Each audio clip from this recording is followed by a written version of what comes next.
news in the West at the end of news bulletins. Oh, the FTSE 100, the pound against the dollar, the pound against the euro dollar. Yeah, it doesn't do the pound or the dollar against the countries where these resources are drawn from.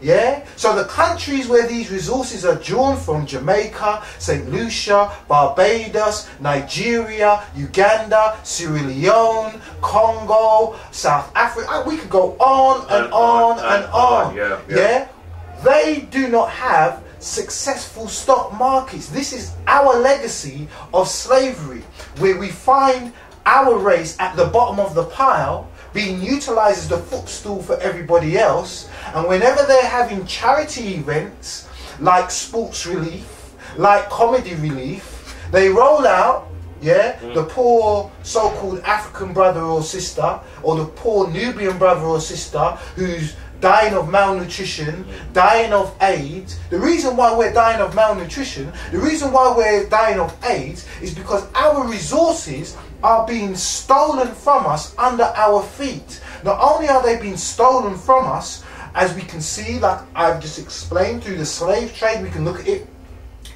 from, we look at things like sugar and spices. Yeah, we can move on. We can look at it from, we look at the brain drain, the movement of our people into the diaspora, the very elite of our people, i.e. the very best of our doctors, the very best of our soldiers, the very best of our engineers, the very best of our scientists, being now feeling that in order for them to make ends meet and to provide for their families, they now have to leave places like Jamaica, like Barbados, like Nigeria, like the Congo, like Sierra Leone, like Liberia, etc., and go to countries like France, like England, like Germany, like USA, in order to make ends meet. So the drain that has taken place on so-called third world countries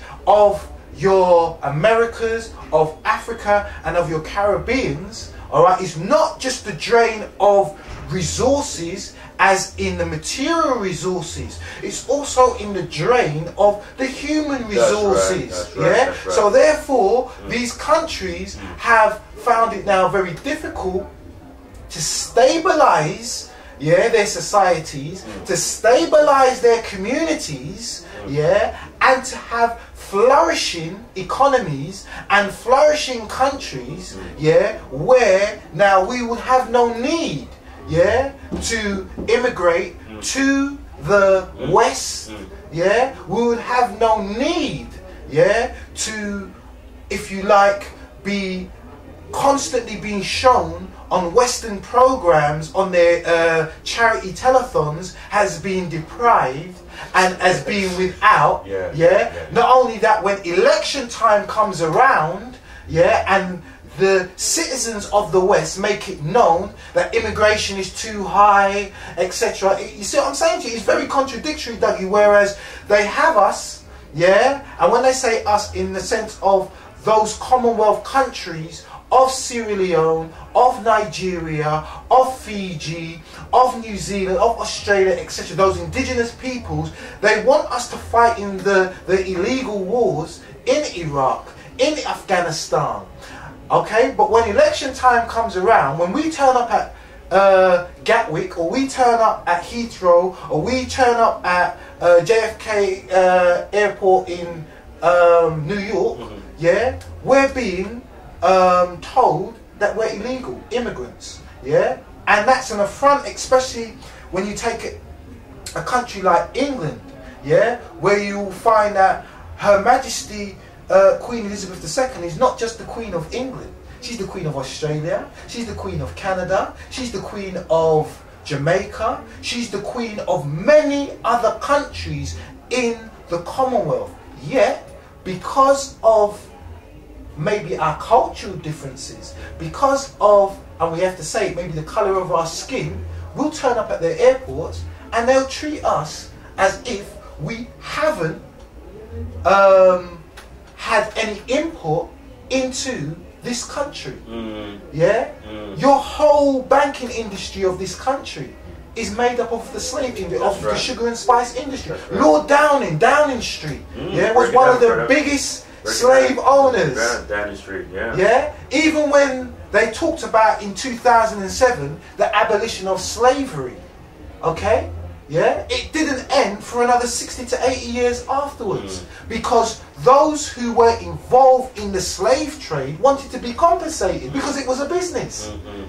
Yeah, and they now had to. That's right. Yeah. To make up that shortfall. Yeah. Do you hear what I'm saying to you? Yeah.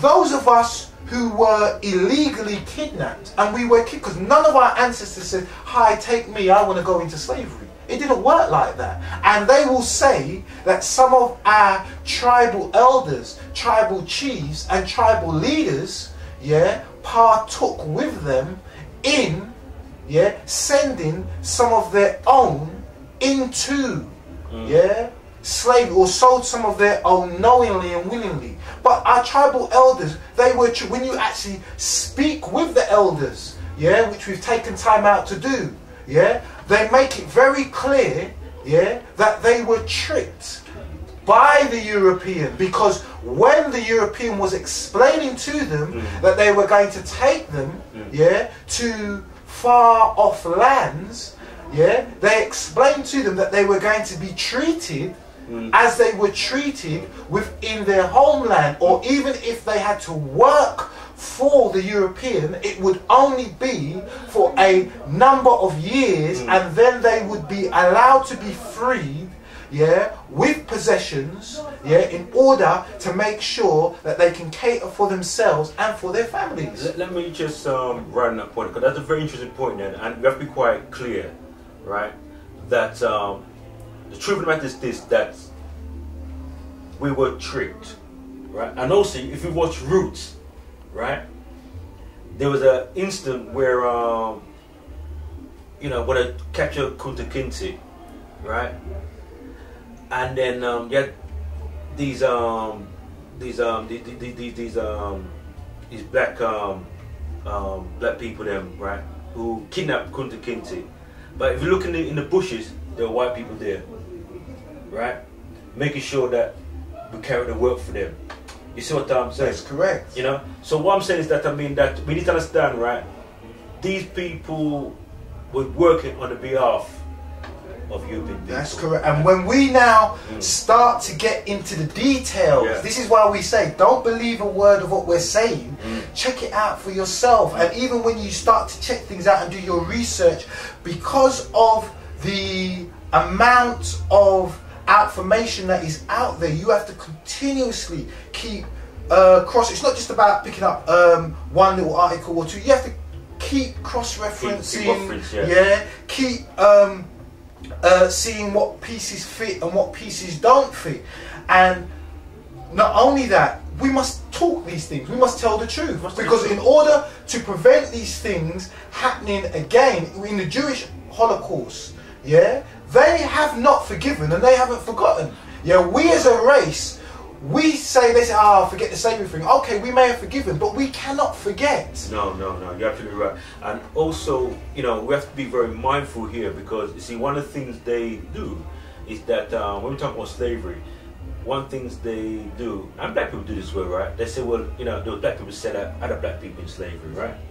And as we know, there are some niggas out there doing these things there, right? But I'd more like to say there are those of us out there with a Negro mentality. That's right. When we say Negro mentality, there's no mental growth going on up here. And unfortunately, we're going to say it like it is.